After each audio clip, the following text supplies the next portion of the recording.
Hi everyone, just wanted to give everyone an update and just talk about a few things that I've been thinking about the last week. Um, as everyone probably knows, I was in a pretty serious auto accident roughly about a week ago. So it'd be 2 Thursdays ago when I got into an accident. It was a hit and run. I was on a Vespa P200. I left my house. I went to the BMV to do some title work, and then I went to Chase Bank, deposited a check. Then I was coming back, and for those that know Indianapolis, that was at 34th and Shayla, and I was westbound on 34th. I was stopped at the stoplight. There was heavy traffic at that time. That was about 4 p.m. That area gets really heavy, and I proceeded through that light. I went through the intersection, and the eastbound traffic, it was just wall to wall, bumper to bumper, and it just seems like magically a window opened and a car comes through, and I ended up, I had no place to go. It came right through, it failed to yield, and I went into that vehicle, and I went up and over the vehicle under the ground. Now, what I'm being told is there's actually two vehicles involved. One was the hit and run that kind of started everything, and there was another vehicle. My memory, I was conscious through most of that. I mean, I remember it just happened just like this. I had no place to go. Then I'm into the vehicle. Then I'm somersaulting over the vehicle, and then I'm on the ground. And I remember looking up, and one of the vehicles is in a parking lot. So that happened really rapidly, and at that time, I didn't have a lot of severe pain, but I kind of, I had been through this before. About 10 years ago, I was involved in yet another accident on a motorbike, a Vespa. This one was it was a failure to yield. Went into the windshield and up and over that car, cleared it, and they didn't run. They stayed there. I remember that. I remember being on the gurney, getting loaded into the ambulance, and the vehicle owner was still in the vehicle. I remember they never got out, but this one was a little different, and people came around me and helped. I remember a guy named Gabriel. He was really nice. I don't know who he is. Some homeless girl was there, and there's a bunch of other folks, but mostly this guy named Gabriel was really, really nice. Told me his name, and that's really cool that happened, to get some level of comfort during a time like that. That means a lot. Now, I don't know who that guy is. Probably never see him again, but I think if I ever saw a situation like that, I would definitely go over there and comfort the individual until an ambulance or the police came. Talk to them, put my hand on their shoulder, tell them it's going to be okay. Things like that, man. That's pretty special. And at times like that, you need somebody. You need somebody on your side. So, thank you, stranger. That was really nice. So I've got 4 broken bones. I've got a shin bone that's going into my kneecap that's fractured, and I've got 3 metatarsals in my left foot that are broken. None of the 4 are displaced. So there's no surgery, no pins that were installed, but I have a leg brace I got to wear, and I don't know when I get to take that off, but I cannot move that leg at all. There's no weight bearing on that leg. And then they have put a wooden shoe on my foot, and it keeps that foot in place. It's got a wooden bottom. It's got a fabric that goes on the sides. So I wear that 24/7.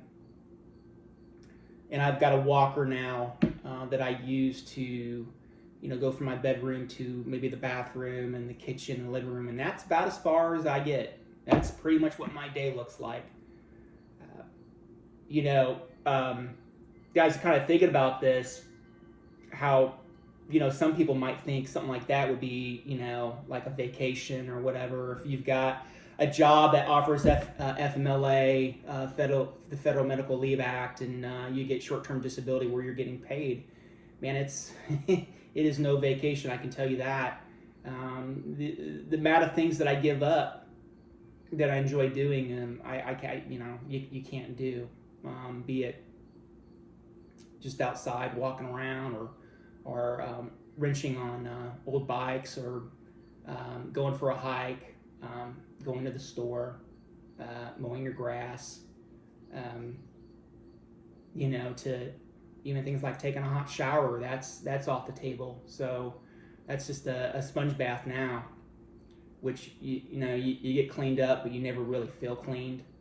So that's kind of what's going on. I go in for X-rays this coming Tuesday, and just to make sure nothing has moved, and that's the hope, man. I hope nothing's been moved, because if something's been moved, then you're looking at surgery. You're probably looking at some type of pins or something to keep that stuff in place.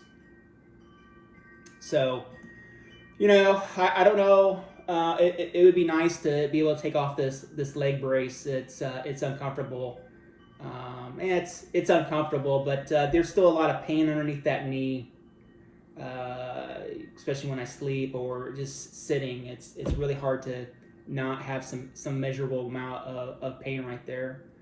So, just a couple things. It looks like I will be in kind of a non-working status till about November, end of October. That's what it's looking like. That could change. That could be sooner or later, but that's kind of what it looks like. A couple things, and these are just recommendations and advice. I'm certainly not telling anyone what to do, okay? I've ridden bicycles forever. I love bicycles, and I love old two-stroke Italian Vespas.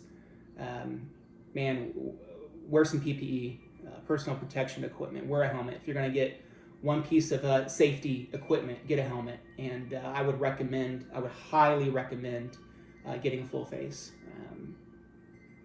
I think when it comes to riding two wheels, and it don't matter what it is, bicycle, motorcycle, scooter, we'll even go to moped. A motorized moped is a motorized bicycle. It's a bicycle with a motor. Is what a moped is. Doesn't matter what size. Doesn't matter what the CCs are. Doesn't matter if it's loud, if it's not loud. I think it's just a matter of when an accident may occur, and certainly my recommendation is to wear a helmet, wear a full face. It's what I wear. I wear Arai helmets. It's what I run. High quality. Shoei is another great company. They're not paying me. I don't get paid, but that's what I buy. I buy nice equipment.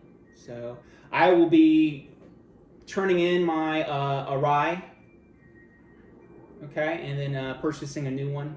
That one's kind of dated, and it's been in that accident, so it's time to retire that helmet and buy a new helmet.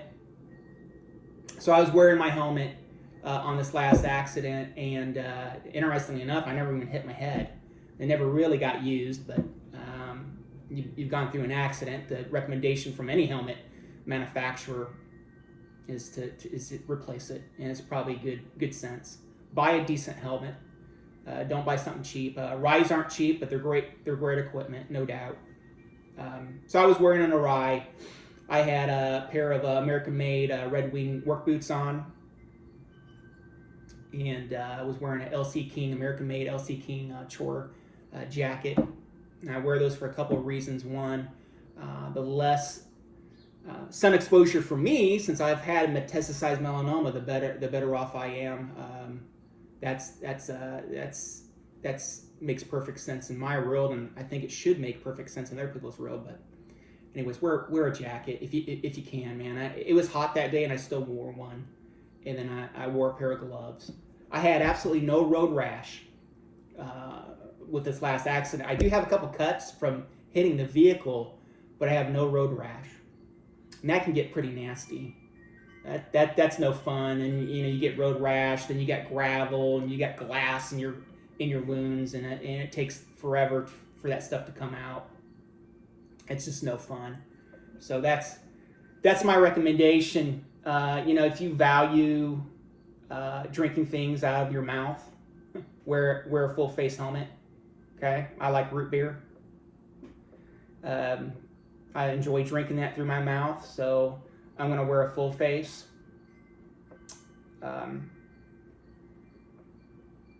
So that's where we're at right now. I just wanted to give everyone an update, just to how I'm doing and just a few thoughts. I don't have a whole lot more to talk about, so I appreciate everyone. I appreciate everyone's thoughts, and I appreciate everyone reaching out to me, asking me to get well soon, and I do appreciate the cards that are coming through that I get mailed to me old school. Those are always awesome to see, and I appreciate the phone calls too.